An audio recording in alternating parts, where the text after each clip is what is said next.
Okay, so this is the lesson, and today we are going to speak about heat recovery. I explained what the heat recovery was on Monday, but today we're going to quantify how much energy we can save using a heat recovery. And now we have to quantify the solar heat gains. And this is, to me, this is the most important thing when it comes to sustainable architecture, dealing with solar energy and selecting the right window or the right glass. Um, because if we're making a mistake with the solar heat gains, no matter what we do with the amount of thermal insulation, or we can design very efficient systems, but if we make a mistake with the windows, the building will be bad from the energy point of view. Okay, so this is the most important thing to me. So today we are going to speak about this. Okay, so this is it. This is where we are. So by now, you should be able to feel all these figures, or all these arrows here. Okay, so this is our building. This is the basement, first, second, third floor. We have calculated a natural or a hybrid ventilation system. We can have a natural supply, but then a mechanical extraction. So we can have something like that. And in residential buildings, this is what we usually have. So the extraction, it's related to the bathrooms or the kitchen. So here we have this is the bathroom. So we have a shaft here from the basement up to all the way up to the roof, and we extract heat, or we extract the air through this shaft. We don't have a heat recovery, so outside we have 20 Fahrenheit. So this air that it's entering the building is at 20 Fahrenheit. And then we have to heat up this air from 20 to 72, which is the comfort temperature, and we get rid of that air at 72. It's a shame, so that's why we have to use a heat recovery. We have heat losses through windows, we have heat losses through roofs, through walls. Okay, so you know those figures. Now you can tell me the heat loads because of the roof, the window, walls. We can quantify the whole building, or we can make these calculations for different floors. And this is what I told you to do last time, that you have to calculate the heat losses on different floors. We can type the number of people that we have in each floor. It depends on your ID, but you can let me know how many people there are on the third floor, on the second, on the first, on the basement. We can calculate the basement heat loads. We know how to do that, and that's it. So this is what we have. I think it's good. The goal of this course, so by the end of the semester, you should be able to do this, but with your own building. Here we are analyzing a building. It's just a box with 3 different floors in the basement. But by the end of this year or this course, you should be able to do something like that with your own building. Okay, so here we have a lot of information. We have the information about the shape of the building. We have information about materials. We have information about design decisions, the size of the overhangs. Why do we need this clerestory or this high window here? Is it necessary? Is it good for ventilation? Is it good for solar heat gains? So there are a lot of comments here, and I like this because we have a section and we have a perspective. So we have this section perspectives, and here we can understand a lot of things: materials, the strategies we are using, materials we are using, systems. Okay, here we have a solar hot water storage tank, we have a radiant floor, we have solar heat collectors. So there are a lot of information just with the section of a building.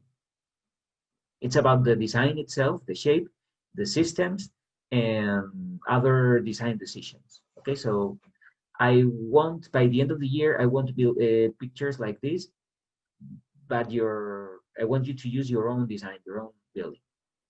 So now we're analyzing this, and here we have heat losses through this. We have ventilation. We can type here the CFM, that depends on the number of people.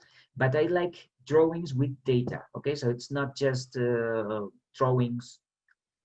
So here, everything is, so we have this arrow, and here we can read what this is.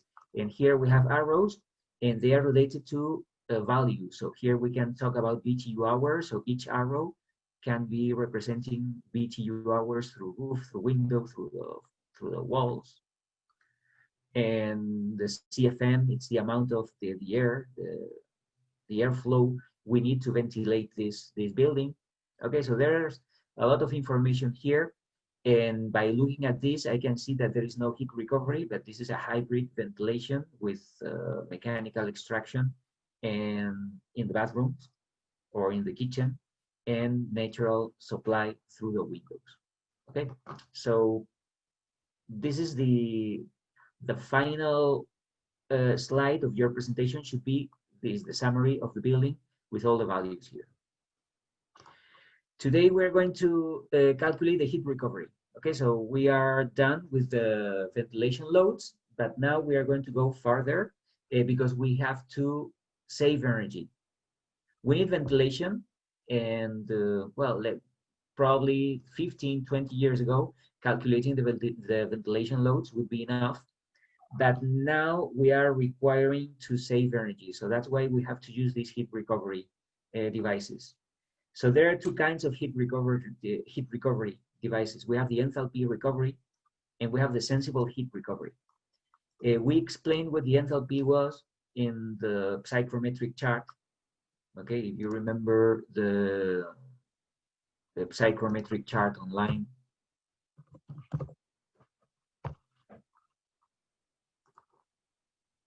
This one. Okay, if we just type here something, we submit, and here we have a value of this enthalpy here. Okay, so this enthalpy is the amount of heat that the air has. So we have air at a temperature and with relative humidity. So that has enthalpy, it has energy there. So we can recover that enthalpy, or we can recover that energy, and we can recover energy from using temperature and using moisture. So this is an enthalpy heat recovery. They are more complicated, probably they are more expensive. So today we're going to use something very simple, which is the sensible heat recovery. So we are going to recover heat only from the sensible heat component. You know that we have to calculate latent heat and sensible heat. So we are going to recover only part of the sensible heat. If we want to recover latent heat, we need this kind of heat recoveries. They are more complicated. And for single family houses, we don't use this. We use this when we have a lot of people. If we have less people, sensible heat recoveries are okay, and they are easier to explain. So that's why we are using this kind of heat recoveries. Okay, so let's, you can type this on your browser. Okay, this is a commercial, well, it's a commercial brand. So they are trying to sell their heat recovery devices, these RayCare. Okay, I don't mind. I have found this. I think it's accurate because otherwise they would be doing something wrong. Okay, so if you have if you post this on your website and it's not true, you are in trouble if someone finds out. Okay, so I assume that they are proud of their products, and they are providing us with this tool, which is quite good because it's very easy to calculate what we are looking for. Basically, we have these recuperators or heat recoveries, okay? And here we have different types of heat recovery. Do we need to know that? We are architects, so we are not experts on heat recovery devices. Probably a mechanical engineer should understand the difference between this RC160, between this RU160, because there are differences. And but this is something we don't need to look at.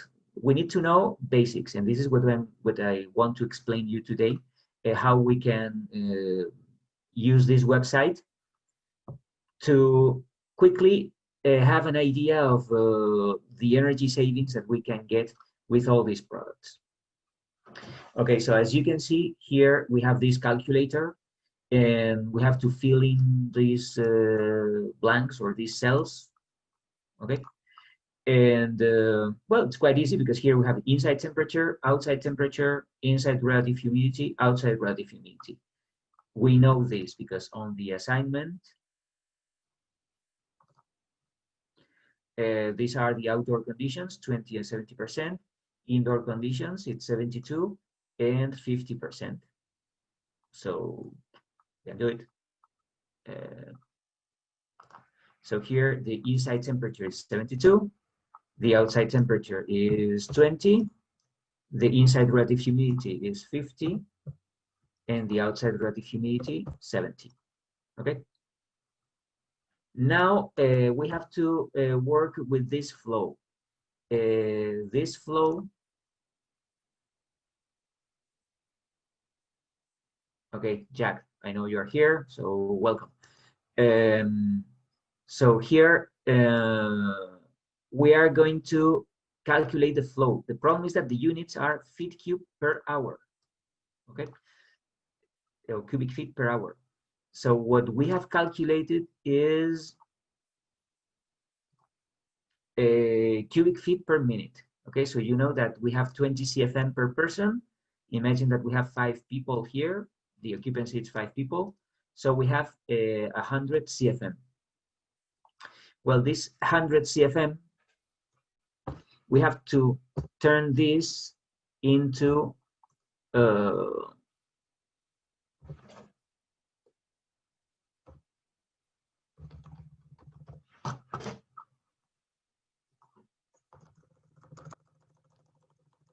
okay, so this is cubic feet per minute.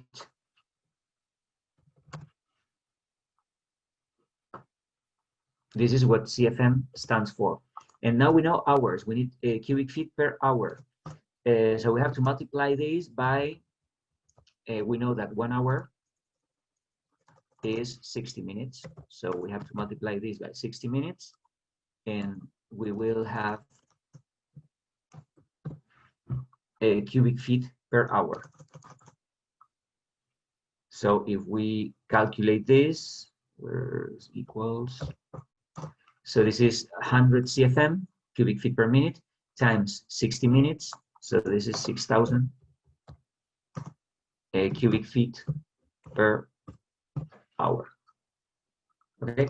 Sometimes we have cubic feet per minute, sometimes we have cubic feet per hour. It depends, but we need to know that it's volume divided by time. It can be cubic feet divided by minute, or cubic feet, it's a volume unit, divided by hour, it's the time unit. So here in this flow, we have to type 6,000. And then we have the height recuperator. Okay, so here the height, the maximum height is 19 inches. Okay, so why do we have this? This heat recovery, it's made of different layers. Okay, so in one of the layers, we have the air flowing in this direction. In the other layer, we have the air flowing in the other direction. And then we have another layer and another one and another layer. So depending on the number of layers, we have a height of this heat recovery. The more the height, the more heat we can recover. But the more the height, the more space we need. Okay, so look at this. This is a 19-inch heat recovery. 19-inch, it's something like that. So do we need this for the single family house? Well, it depends. So that's why we need to deal either with the company or with the mechanical engineer. We have to state the problem, and this is our problem. This is what architects are doing. Okay, so this is what we need. This is the CFM I need. This is the number of people, and I want a heat recovery. So I state the problem, and then engineers or people or providers, they can advise what the best product is for us. Okay. Anyway, this height, 19 inches, I think it would be for for a lot of people, a high occupancy, I think 10 inches it's good enough. Okay. So let's do this. So let's select all these data. These are indoor and outdoor conditions. This is the flow, the airflow in cubic feet per hour. And height recuperator, you can use 10. There is not a huge difference between 10, 11, or even 19. We can, but 10, I think it's fine to start. So here, you don't have to submit, you don't have to calculate. You have to go, or you have to select one of those, okay? And here we have the efficiency. If we change this, let's say that this is 5, you see how the efficiency or the effectiveness changes. The less the height, the less the effectiveness. If we increase this to 10, now the effectiveness it's better. But look at this, it's everything is between 90 and 93% of efficiency or effectiveness. So it doesn't matter. If we want to select the best one, we can select this one because it's the highest, the 93. Okay, so we can look at details. And looking at these details, we have all this information, which is quite good. But let's, I think we need we need only one value. Out of all these overwhelming information, we just need a value. So let's analyze these. So these are the conditions. So here we can see if we have typed the right conditions. This is 72 inside temperature, 50 inside relative humidity, 20 outside temperature, 70 outside relative humidity. Okay, the airflow, it's 6,000 cubic feet per hour, and the height of this recuperator is 10 inches. Okay, so this is a summary of what we have selected. And now here we have the effectiveness, the sensible, the latent, fresh air, waste air, the enthalpy. So we have a lot of information here. Do we need all this? Not really. Okay, so we don't need all this information. What we need is these schematics, because here we have the outside temperature, and this is the indoor air that we are extracting. Here we have the heat recovery, and after that we have the fresh air supply, and this is the waste air. So this is the air that we get rid of. Okay, so here we have the outdoor conditions, 20 Fahrenheit and 70%, indoor conditions, 72 and 50, and here we have the fresh air supply. And this is the temperature that we are looking for. It's 68.4. Okay, so we have taken a lot of energy from this indoor air. So it's at 72. So now the air that we are supplying is at 68 because of this heat recovery system. So this is the information that we need, 68.4. Okay, so now we can go to to the problem. And you see that this is the heat recovery. And this is the supply. The supply is 68.4. So this is the temperature that we have calculated with this 68.4 with this website. Okay. So here, this is our air supply. With this, what were we doing? We were using air. So we are ventilating the house, and we are ventilating the house with air at 20 Fahrenheit. Then we have to heat up this air up to 72 Fahrenheit, and then we get rid of it. With this, we are getting rid of this air. We are introducing fresh air into the house, but with the heat recovery, this temperature is not 20 Fahrenheit, it's 68. It's a lot. Okay, so we are saving a lot of energy. The thing is that we can do this only with the sensible heat, because it's not a latent heat recovery, or it's not an enthalpy heat recovery. But for a low occupancy and for single family houses, this is more than enough. Okay. Okay, so what do I have to do now? We have to calculate how much energy we are saving by using a heat recovery. Okay, this is what we did last time. We calculated the sensible heat and the latent heat loads. Okay, so if we have 5 people, we have 20 times 5, 100 CFM.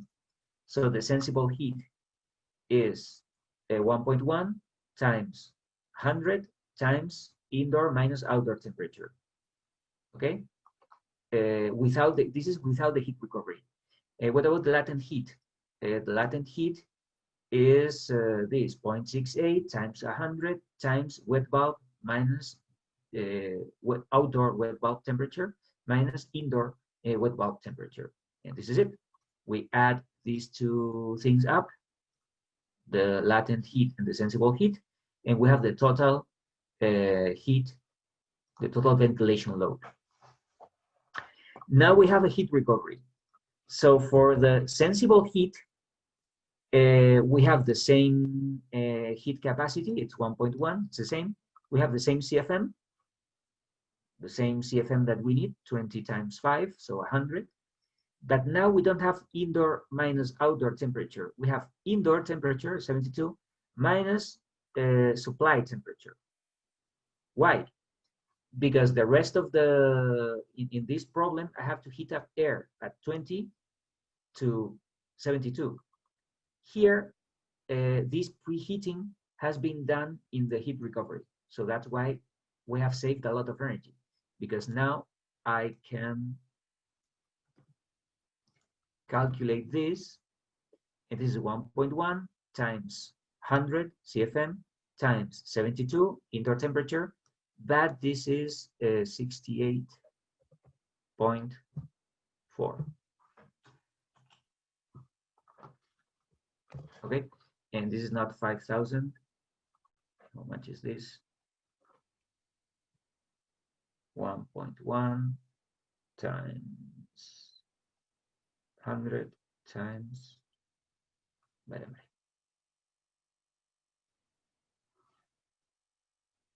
times 72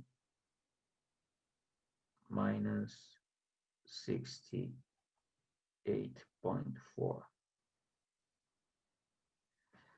396. Okay, so it's good. We were the ventilation load was 5,700.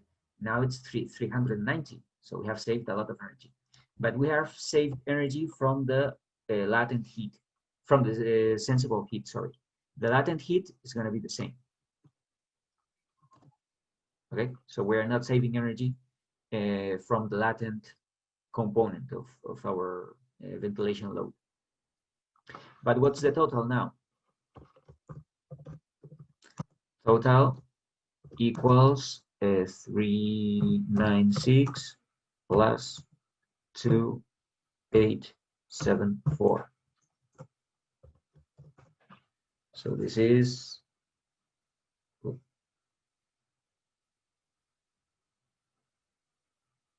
2874. 3,270 BTU hour.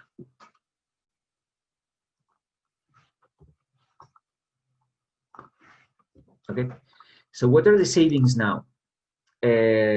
With heat recovery, we have 3,270. Without the heat recovery, we have 8,594. So if I multiply this division times 100, this is 3,000 divided by 8,004 times 100. Okay, so this is 38%.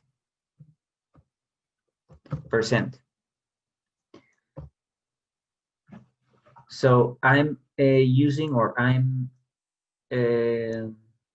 wasting only 38 of the energy that I had to use if I didn't have a ventilation heat recovery.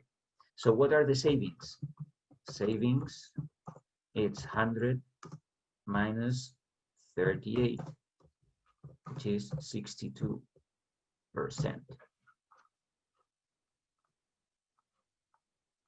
Okay, so I have saved 62% of the ventilation heating loads, which is quite good.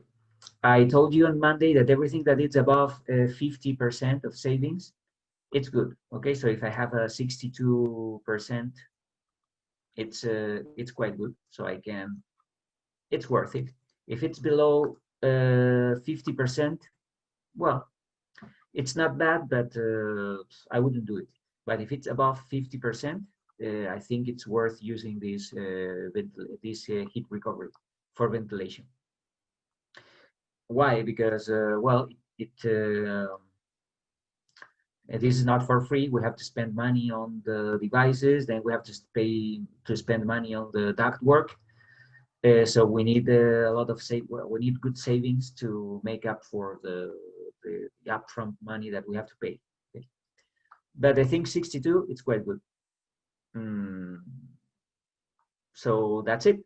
Okay. It's quite simple. It's quite simple if we use this website. Doing this by hand, it's a nightmare because there are a lot of factors here. But with this website, they know their heat recovery capacity, and I trust them because if someone finds out that this is wrong, they are in trouble. Okay, so I tend to rely on these kind of people, and I like it because they have the ability. In other websites you see now this heat recovery provides 70% of energy savings, but under what conditions? Because if you change the conditions here, the efficiency changes. For example, if you have, instead of 20 Fahrenheit, you had, let's say, 40 Fahrenheit, the efficiency is dropping, you see? Okay, because the more the temperature difference between indoor and outdoors, the better the efficiency. And if I reduce this, so then the efficiency drops to 70 something or 77. Okay, so it depends on the indoors and outdoor conditions, and it depends on the height recuperator, and it depends on the flow. So if we reduce the flow,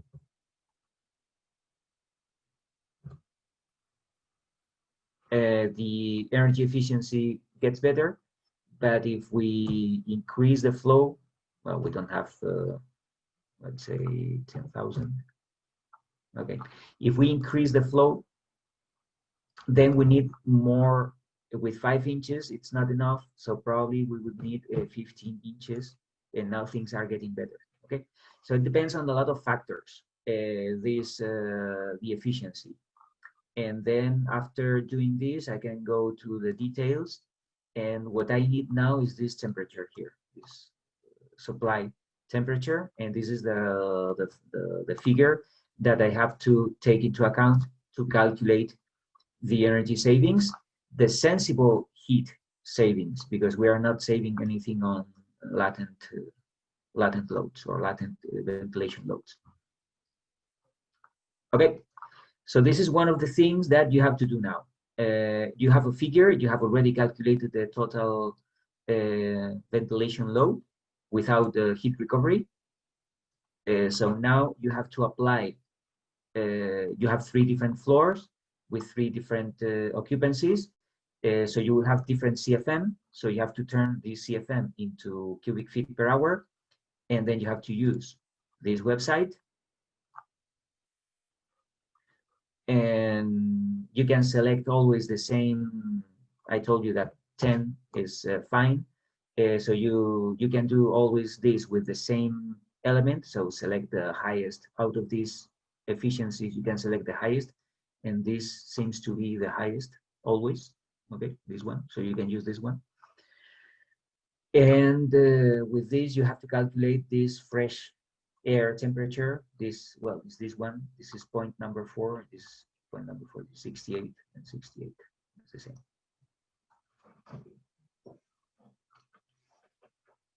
Okay. If you have any questions about that, you can use the chat. Otherwise, I move on. I think it's quite easy. Okay, so we just have to calculate this, the latent heat doesn't change. The sensible heat changes because it's not indoor minus outdoor temperature, is indoor minus supply temperature. And then I add the sensible and the latent, and this is the total. And I have to compare this total to the total without the heat recovery. Okay, so today we were going to use two different strategies to save energy. One of them is using a heat recovery.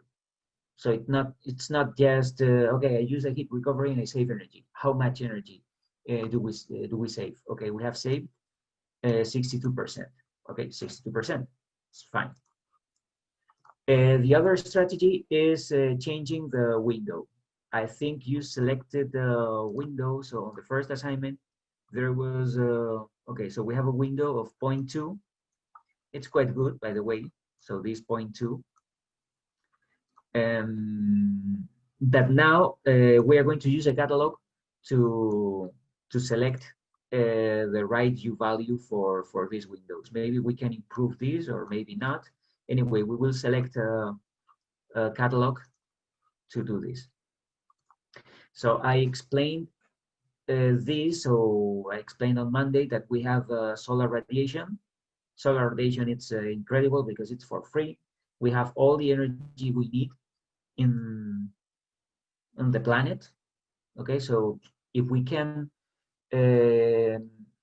make the most of all the energy that we receive from the sun, we wouldn't need any energy in the planet. We wouldn't need any oil, or we don't have to burn coal or wood or oil, gas, whatever. The problem is that we don't have a device that can turn the energy that we receive from the sun into something useful for us. And what is, well, basically we need electricity. Okay, with electricity we can do anything. Now we have cars, electric cars. We can run all the heating and cooling systems in buildings. So electricity is great. The problem is that devices that we have to turn solar energy into electricity, we have these kind of devices. We have the photovoltaic panels, but they are very, very inefficient. The efficiency of those panels is around 5–10%. So only 5% of the energy that we receive, we can turn into electricity. So that's why we're not using these kind of panels massively. But anyway, sun, it's incredible and it's for free, so it's there. We need windows. So we have a window, it's a transparent material. So sun energy can go through the window. But we always have three components. We have the reflection, we have the absorption, and we have the transmission.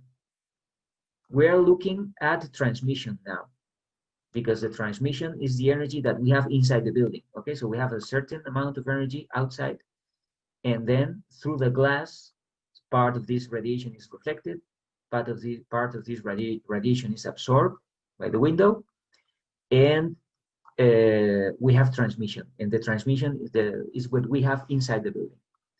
But we have to differentiate between heat and light. Okay, so the solar radiation has a different spectrum. Spectrum is that's a new word.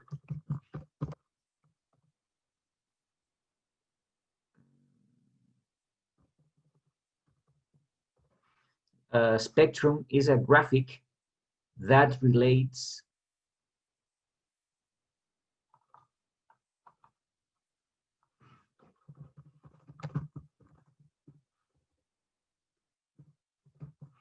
spectrum is a cool name. So if you Google spectrum, you will find a lot of things.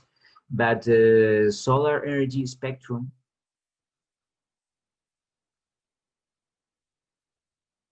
okay, there you go. You have energy, and then you have wavelength. Okay, so the solar energy depends on, it's a wave. It has particles and it has a wave. So solar energy is complicated. But anyway, we have different energy at different wavelengths. Okay, so we have the visible. So this is what we can see. We are limited as human beings. So other beings, insects and other beings that are not human, they can see much more wavelengths of the solar radiation. We can see only just limited uh, band of wavelengths. Everything that it's above that wavelength, it's the it's the ultraviolet radiation, and then we have the infrared radiation. The ultraviolet radiation, well, we can't see those solar radiation or those solar rays, but they affect us. We can have skin cancer and all those diseases if we are exposed to a lot of ultraviolet radiation. Okay. What about the infrared radiation? Infrared radiation is responsible for heat. Okay, so we don't see infrared radiation, but we can feel the effect of the infrared wavelengths. Okay, but what we can see, our eyes can take and our brain is able to process, it's just a very narrow band out of all the wavelengths that we might have. Okay, so this is the spectrum. A spectrum is a chart or is a graphic that relates wave magnitudes to energy magnitudes. Okay, so this is, so when we are talking about transmission, we have to talk about heat and we have to talk about light. Usually we want light, okay? So we want natural light in cold countries or in warm countries, in the north, in the south, east, west. We need natural light. So the light transmission should be as high as possible. The heat transmission depends. If we want to make the most of the heat from the sun, we need a high heat transmission. So in cold countries, I think having a good heat transmission would be good. In hot countries, we need to protect our building from the solar radiation because it's too hot outside and solar radiation, it's terrible. I don't know if you have been to Dubai or to Saudi Arabia or places like that, but being under the sun for a couple of minutes, you literally, you melt away, so you disappear. You have to protect buildings from this kind of solar radiation. Okay? So depending on where we are, we always need a high light transmission, but when it comes to heat, it depends. In cold countries, I would use a very high heat transmission. In hot countries, I would use a very low heat transmission. So it depends. And to assess these values or this heat transmission, we can have these two parameters, the G value or the solar heat gain coefficient. I explained the difference between these two parameters. In the United States, we're using solar heat gain coefficients, so this is what we are going to use now. Okay, but well, it goes from 0 to 1. Sorry, it ranges from 0 to 1. So 0 means that it's not transparent. 1 means that it's 100% transparent. Okay, so between 0 and 1, we have a range of solar heat gain coefficients, and now we have to decide on this. Those are the catalogs. Okay, so I have included two high performance glass catalogs. Why high performance? Well, this is a low E, low emissivity. I told you that, especially in cold countries, we always have to use low emissivity coatings or layers. So this red line we have here, this is the low emissivity coating. So this is a double glass, and this is a triple glass with a low emissivity here. This is exterior, this is interior, okay? But both are high performance glasses, double glazing and triple glazing. But now we want to analyze these things. So let's place this here.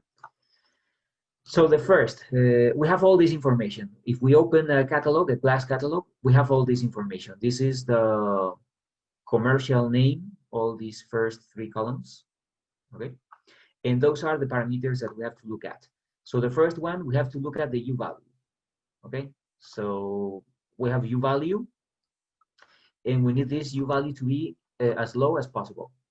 Okay, the lowest U value is the best. When we have this cavity here, we can fill this cavity with either with air or argon. When we are using argon, values are better because are lower. You see that this is 0.31 and this is 0.27. This is 0.3 and this is 0.26. Okay, so it's always better using argon from the U value point of view. They are more expensive because air, it's something that it's there is a lot of air in the atmosphere, but argon, it's more complicated to work with. Okay, so this is more expensive. Also, the performance is better. So the first thing is we have to make sure that the U value it's below 0.3. So everything that is above 0.3, we will have trouble using this kind of glass. And believe me, 80% of the glass that we are using in buildings, it's above 0.3. Okay, so I'm pasting here high performance glasses because if we don't have a high performance one or we don't have a low emissivity one, this U value can be 0.5, 0.7, 1 point something. Okay, but if we are going to meet passive house standards, it has to be below 0.3. Okay, so this is it. So imagine that we select there is no a big difference between the U value, so it ranges from 0.31 and 0.3 with air, and 0.25 and 0.29 with argon. Okay, so it's not a big difference. The second decimal, it's not that important to us. So all these glasses are fine, so we can use whatever we want from this catalog. But we have other aspects here. So first we have the visible light. Okay, so this column here is the visible light. So this is the amount of light that goes through the glass. So we need this value to be as high as possible. And look at this, we have these ultra clear or these clear values that are around 80%, which is good. But we have values that are around 20 or 30%. Why? Because here we have colors. We have silver gray, silver blue, green. So those are tinted glass. It's like sunglasses. With sunglasses, they are not transparent. Well, they are transparent because we can see through sunglasses, but they are dark. They are tinted and they have this color. They are not clear, so we cannot see through these. Well, we can see, we are wearing the sunglasses, we can see through it, but if we are outside, we don't see we don't see the eyes of people. So that's the same concept with buildings. We can have tinted glasses, and that reduces the visible light transmittance. If we are in single-family houses, if windows are not too large, I would use the highest visible light transmittance. And then we need to look at, so we have been looking at the U value, then we have to look at the visible light transmittance, so that would be the best one. And then we have to look at the solar heat gain coefficient. Okay, so this column here is the solar heat gain coefficient. So from this solar heat gain coefficient, again, it ranges from 0.25 or 0.23 up to 0.72. I think this is the highest. Yeah. What do we need? Again, in cold countries, I would use this one. In hot countries, I would use this one, close to 0.2. In cold countries, I would use something close to 0.7. What happens if we have very low heat transmittance? Usually we have very low light transmittance as well. If I want a good solar heat gain coefficient, a very high solar heat gain coefficient, because we're in a cold country with a lot of sun, and I think New Hampshire, it's a place with a lot of sun hours, even in winter. If it's not raining or snowing, I think we have a lot of winter sun. That's good. So I would choose this one. If we were in New Hampshire, I would choose one of those, either this one or that one, because it has a very high visible light transmittance, a very high solar heat gain coefficient, and a quite good U value. Those U values are better because it's 0.25, this is 0.27, well, but it's not bad. When it comes to double glazing, I would use this one. If we're in New Hampshire, if we were in Florida, I wouldn't use this. Probably I would use, if we were in Florida, I would use one of those glasses here. We have a good U value and we have a very low light transmittance and solar heat gain coefficient. Anyway, we are in New Hampshire, so I will select those.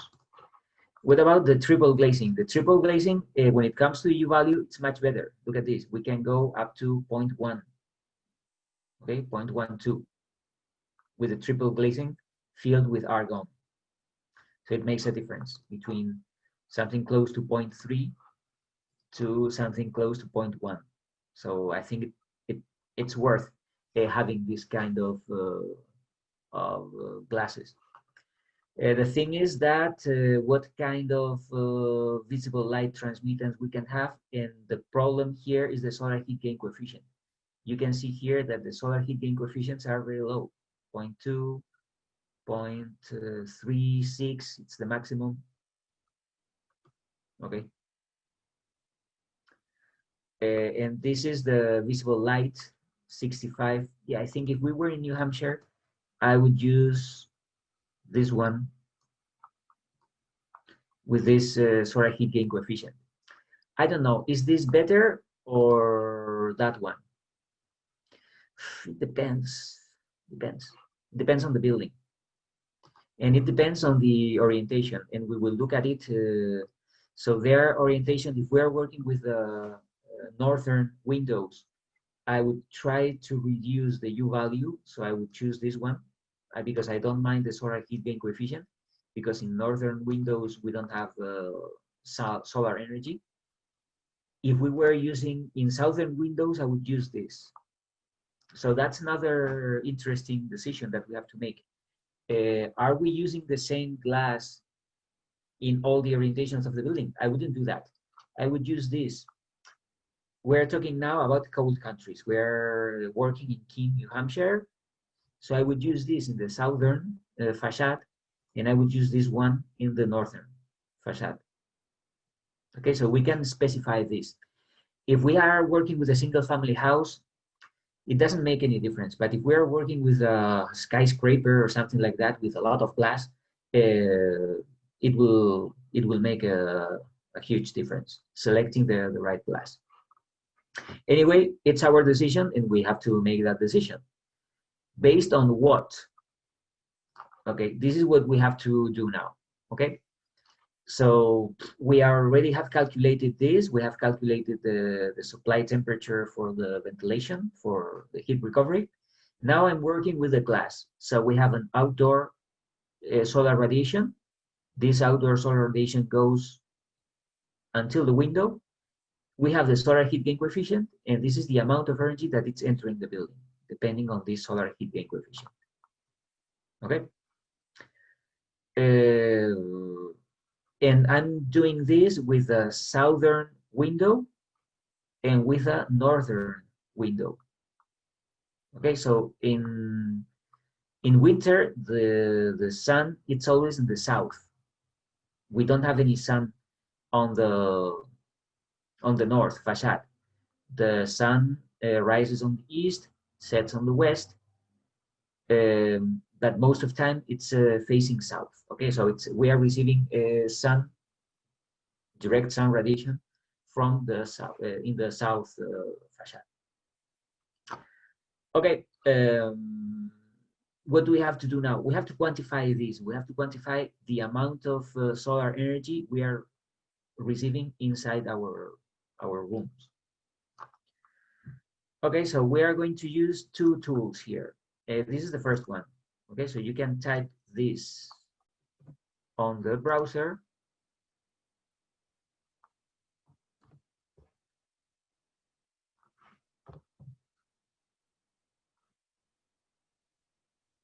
okay, and this is a great software tool by the name of PV Watts.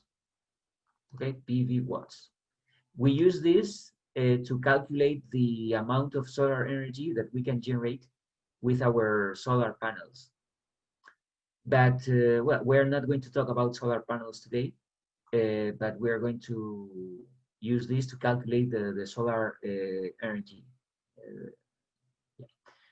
Okay, so first we can select the location here. So we can type Keene, New Hampshire, we click go. Okay, so we're in Keene. This is the latitude and the longitude, and this is Keene. Yep.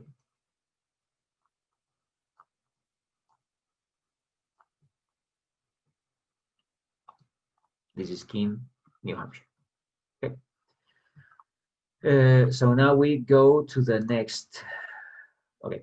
So here we have information about the PV array or the PV panels, the photovoltaic panels. We are not going to use any of those. Okay, so we're going to use only the last two cells here. So this is the tilt. So this is the angle. We are using this for roofs. Okay, so this, if we have 0, that means that this is a flat roof. But if we are working with walls, this is 90. So the angle is 90. So with 90, we are dealing with something vertical. And this is the azimuth. The azimuth is the orientation. Okay, so it's the angle that we have between our house or our facade and the north axis. So if we click here, this I information, we see that, for example, north, it's 0. South, it's 180. West is 270. Okay, so if we're analyzing the south facade, we have to type here 180. So 90, it's the vertical window. 180, it's the southern facade. Okay, so just by modifying this, I click here, and I get the solar radiation in January, February, March, so throughout the year. In this exercise, we are dealing with winter, and we are dealing with heating loads. So we are working in January, either January or December, okay? But we have to, yeah, so it's 3 point something in January and 3.15 in December.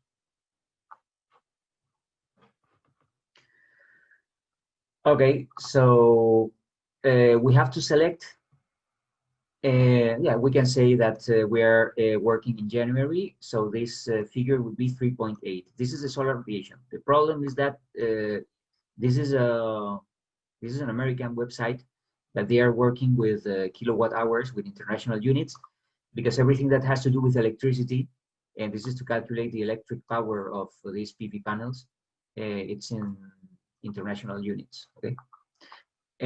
So we need something to turn this solar radiation in international units, because this is kilowatt hours, this is square meters day.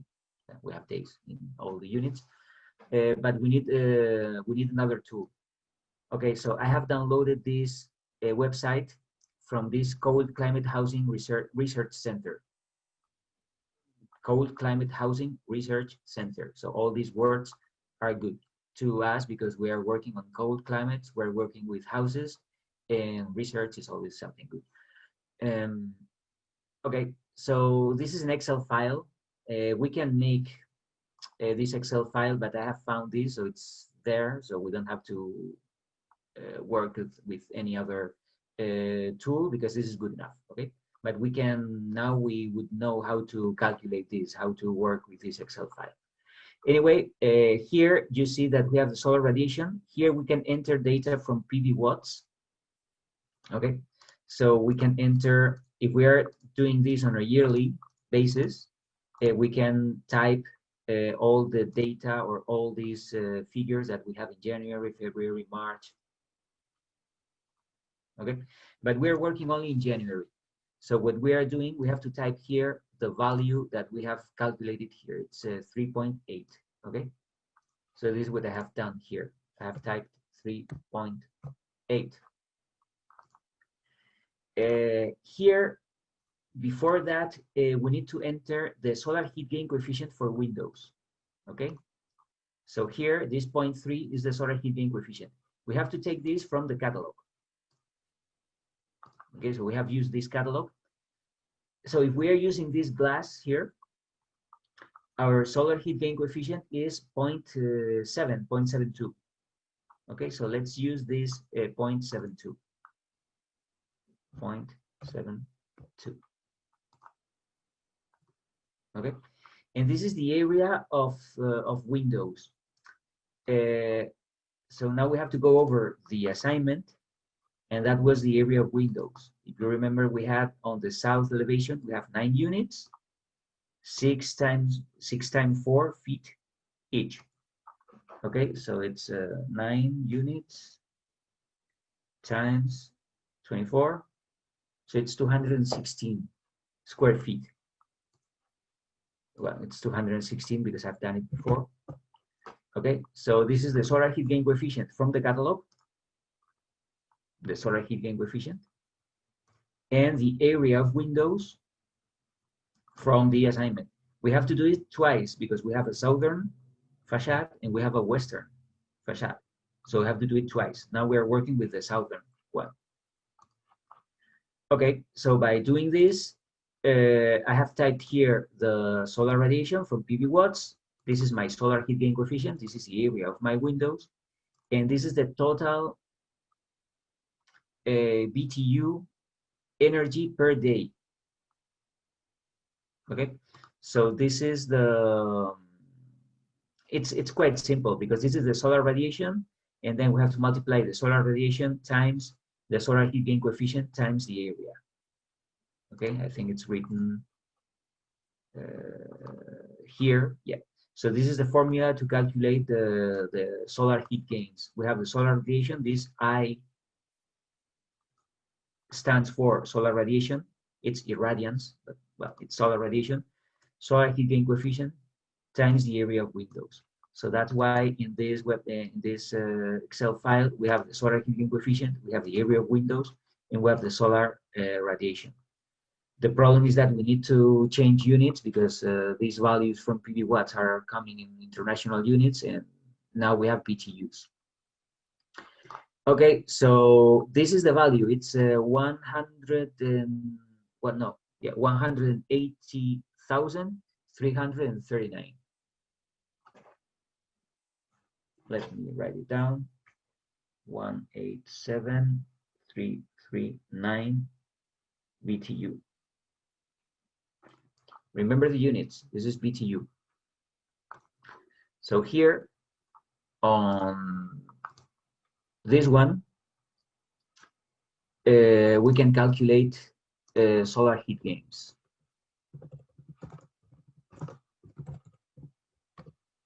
So the solar heat gains, south,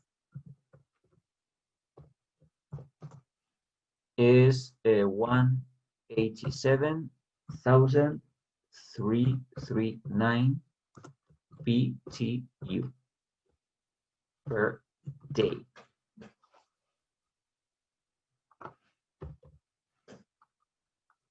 Okay, so this is the solar heat gain. So this arrow here, I can type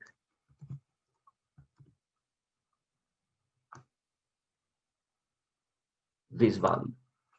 Okay, so we have the solar radiation outside. We have this area of windows.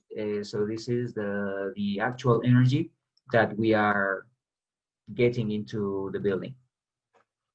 What about the heat losses?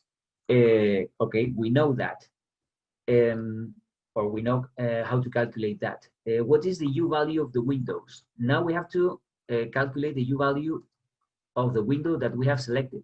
Okay, so it's if we have selected this one, the U value it's 0.27. So that is 0.27, the U value. What's the area of the windows? The area of the windows, it's the same. It's what was it? 216, because we are talking about the southern windows, 216. And times indoor minus outdoor temperature, 72 minus 20. Okay, so you have already done this. Now we are comparing the solar heat gains to the heat losses. So that will be 0.27 times 216 times 52. So this is 3,032 units, BTU hours. If you see, we are working with energy per day.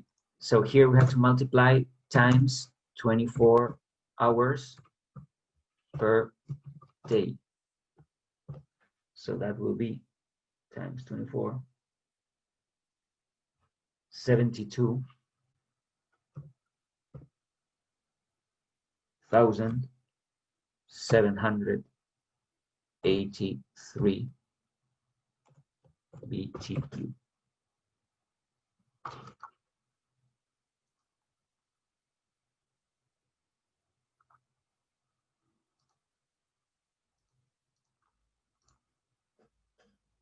It's great.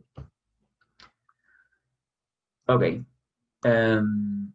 So these are the values we are comparing.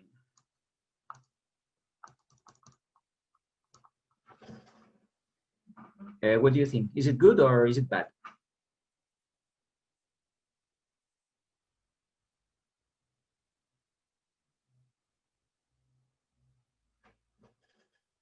Hello? Can someone tell me whether this is a good strategy or a bad strategy? Well, you're gaining more than you're losing, so I'm going with good. Yeah, I think this is the right answer. Thank you very much. Yeah, so we are gaining more than we are losing. Perfect. So that's the moral to the story. If we select the right window with the right orientation, we have it's not that we are having energy savings. It's that we are gaining energy. Okay, so this is very important. That happens in a sunny day, of course. It doesn't happen on a cloudy day. Okay, so we have to be careful with that.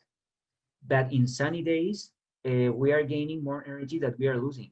If we're having, well, this is a high performance glass. Okay, so we have very good U value, very good solar heat gain coefficient. But if we select a different glass here, for example, if we select out of this catalog, if we select this one with a solar heat gain coefficient of 0.22, if this is 0.22, okay, so now the gains are only 57 and the losses are 72. You see my point here. By selecting the right glass, we are saving a lot of energy, and it's from the same catalog. So it's not okay. No, I need another brand. No, it's the same brand. It's the same catalog.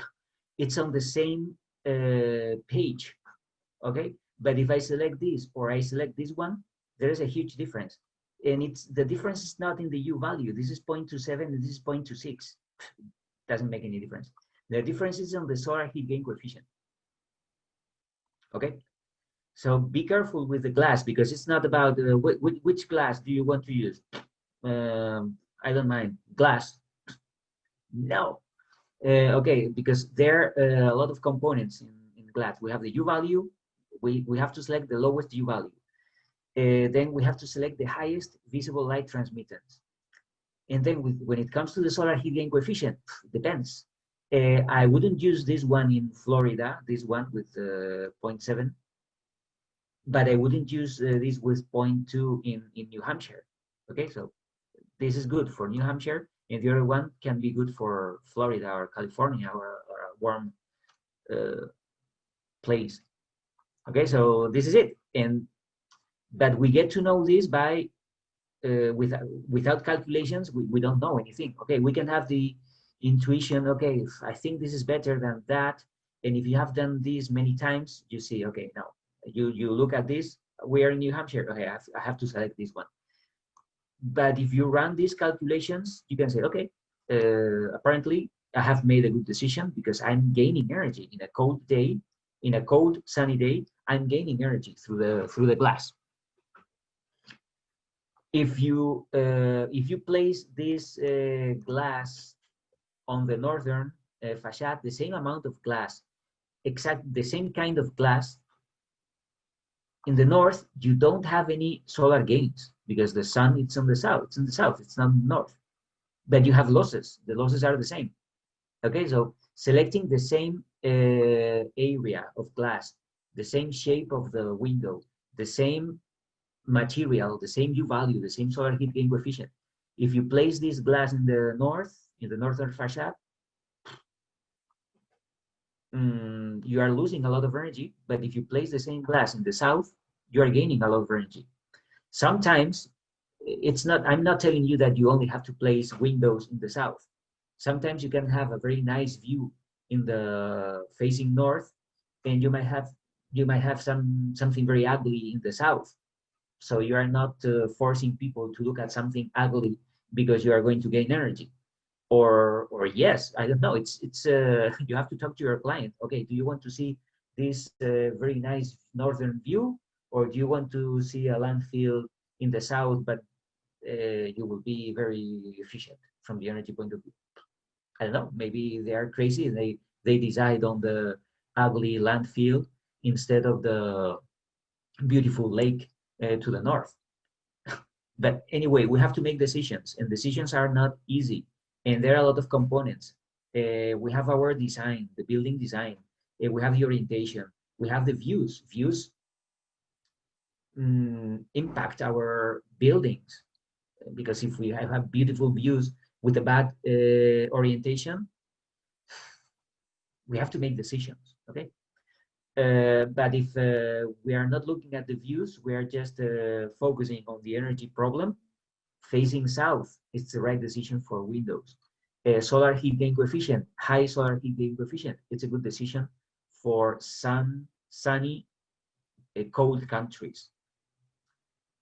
So there are decisions that are objective, and we don't have to think of it. But then there are other aspects. We have clients, we have the building use, we have location, we have, there are a lot of things to take into account. That's why being an architect is something difficult. If it were easy, everybody would be an architect. But no, it's something difficult.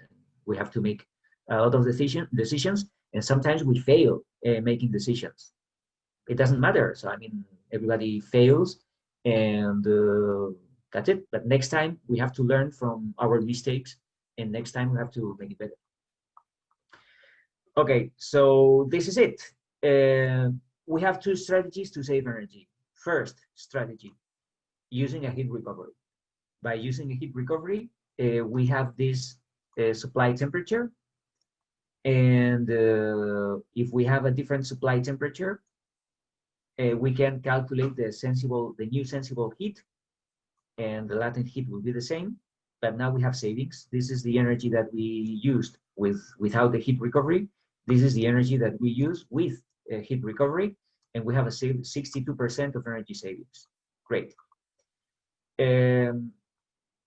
we can use good windows with the right orientation. Well, you can't decide the orientation of these windows. I have provided you with this drawing. So you have windows facing south and you have windows facing west, okay? So you have to do the same thing with the western windows. Probably with the western windows, the balance, it's not positive. Why? Because if you go to the PV watts, what the hell is that? PV watts.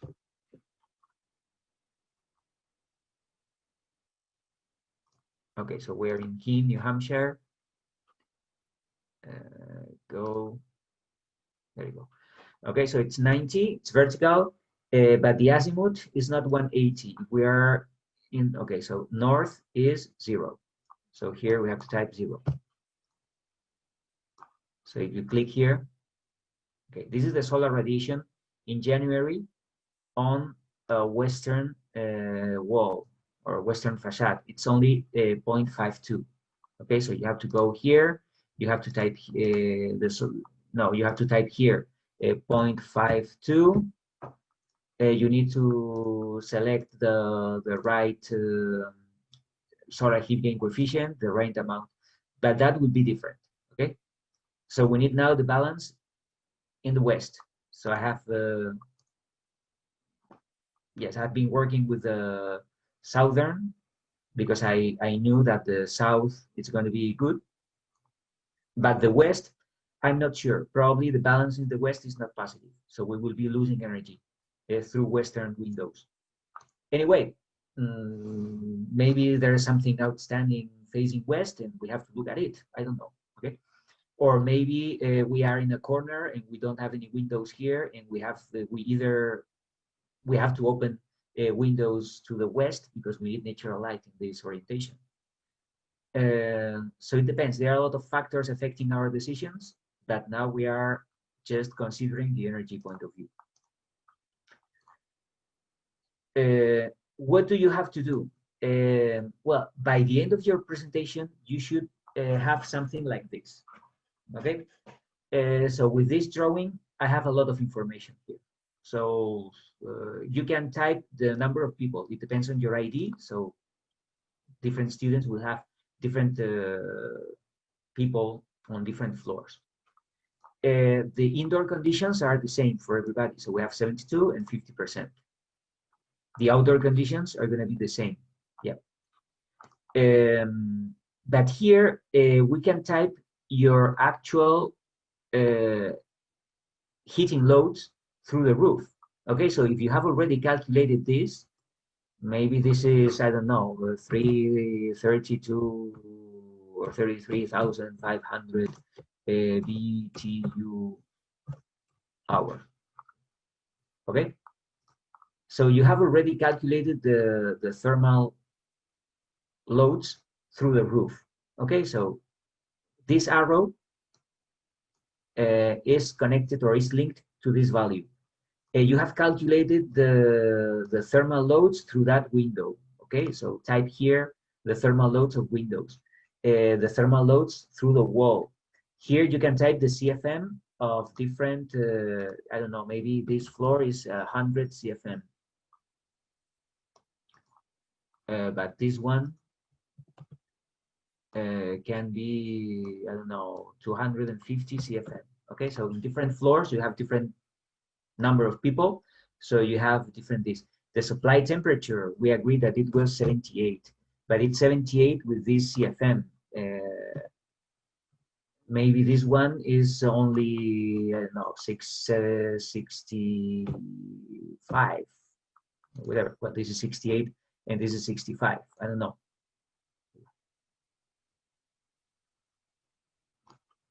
Okay, but now you know a lot of data. So you have calculated things, but now if I look at these schematics of the building, I can see all the decisions that you have made, and I can see data that you have calculated. Okay, so we have this, we have that. Now this can be in this case, the solar gains to the southern windows. It was one.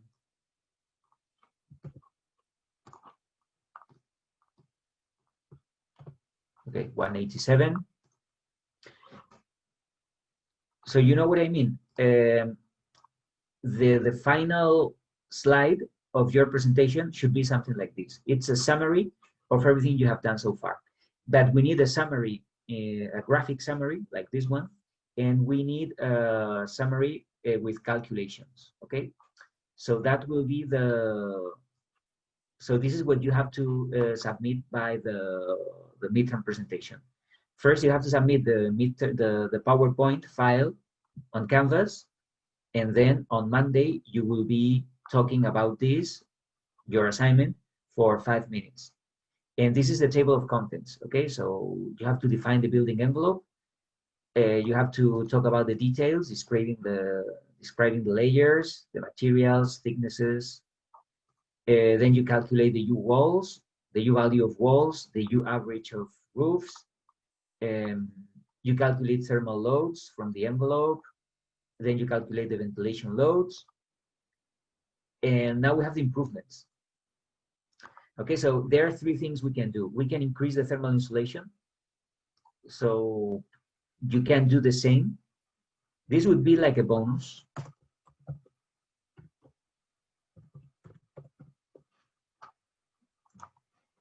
Five extra points.